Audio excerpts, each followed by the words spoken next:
nice to start at the beginning. Let's start with who you play. Who's your character in this one? He's called Harry. He works at a fair trade office. He's married to Karen, who is the sister of the Prime Minister. They have 2 kids, and they think they have a happy life. And there is in a nutshell, is their story. What's the relationship like then, as we meet them at the beginning of the story? It's a good relationship. It's just that I guess they've both got very busy lives, and that often leads to little chinks in the armour, if you like. And into one of those chinks steps a young woman called Mia, who works in Harry's office. And how does this change the chemistry of the relationship between you and Karen, between your character and Karen? Same way it would change your relationship with your wife, or anybody's wife, if a young woman in a red dress entered your life, your shared lives. What kind of a man is Harry then? Is he? I mean, as we're talking about, he could be the archetypical male menopausal, about to have a fling, but there's a richer... I don't know about menopausal. Well, perhaps not menopausal, not for a young man like you, sir, but you know that sort of turning 40 type of buying a fast car or going out with a girl in a red dress. No, I don't think he was expecting any of it. I think it hit him by surprise as much as anybody else. As I say, it's just like a moment in time. You turn your head one way and one thing happens, turn another way and something else happens, but like perhaps a lot of men, he was weak enough to give in. So what's lured you into this project? First of all, I was asked. Always helps. Second of all, it's good to work with people that you've worked with before, if you like and trust them. And Emma Thompson's playing my wife, and in a sense, that means, we almost don't have to rehearse the relationship. Not that we're married or anything, but we do know each other well, and we've worked together a few times now. And also, I think people like Duncan Kenworthy behind the cameras as well, and that presumably gives you another layer of trust. Yeah. Were you familiar with, you must have presumably been familiar with Richard's writing work before this, but it must be slightly nerve-wracking for an actor to give their trust to a first-time director. How does that work out, and how did you feel about that? Well, when I directed a movie, I was a first-time director, so I have no business judging anybody else. All directors are first-time directors at some point, and I think if you're brave enough to say you'll do the job, then you have a load of courage to begin with, and that's going to be a huge advantage. What are the sort of qualities, what are the keynotes, you think, of Richard's work? Well, like any good writer, he's got a very personal rhythm, and so for an actor, it's it's a definite bonus to pick up a script and find a particularity about the rhythm and the wit that you can just sort of dive into. It kind of tells you how to do it.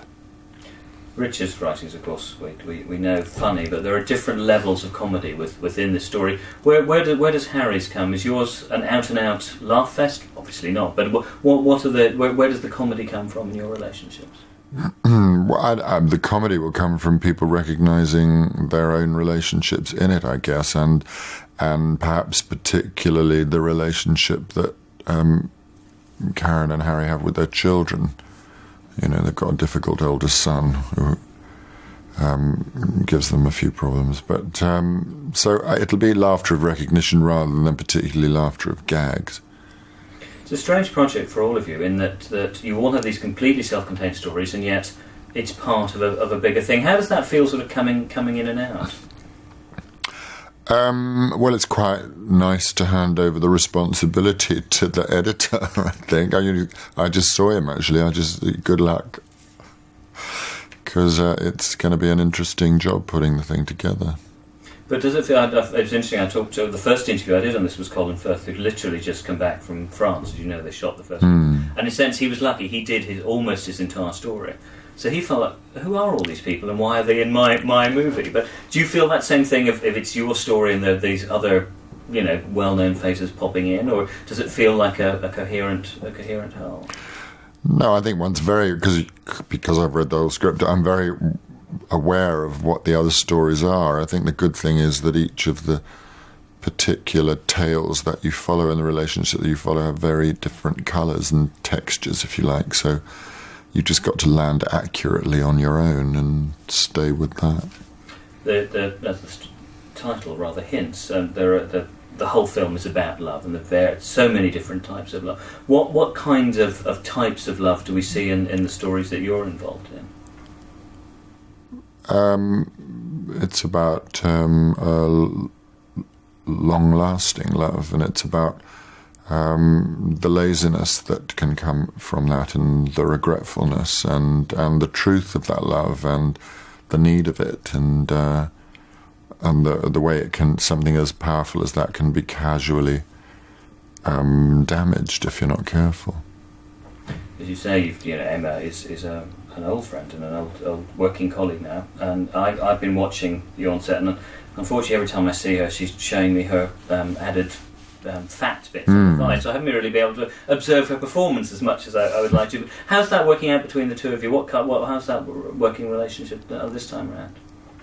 Well, it's great because Emma's first of all a wonderful actor, and she's very smart, and she's also a writer too. So you can have a kind of even Stevens discussion about the script, the characters, the relationship, and it becomes a proper kind of marketplace of ideas between two actors. And are you, with all these romantic themes in the story, are you a romantic person yourself? Is it a genre you respond to? Who isn't? Really. At some time or another, everybody likes to either get or be given, or to give some flowers, or a song, or some beautiful words strung together brilliantly. And of course, one of your earlier film roles, in Truly, Madly, Deeply, remains one of many people's sort of favourite choices. But so it's anything, you have a tender spot for that kind of intensely romantic story? Well, I think romance is a result. It's not something that you're playing. You're hopefully playing the truth of a situation and a relationship. Truly, Madly, Deeply is an intensely romantic film, but I don't think we were aware of it. We're not thinking about that when we're doing it. Well, we look forward to seeing this one. Thank you very much indeed. Thanks. And cut.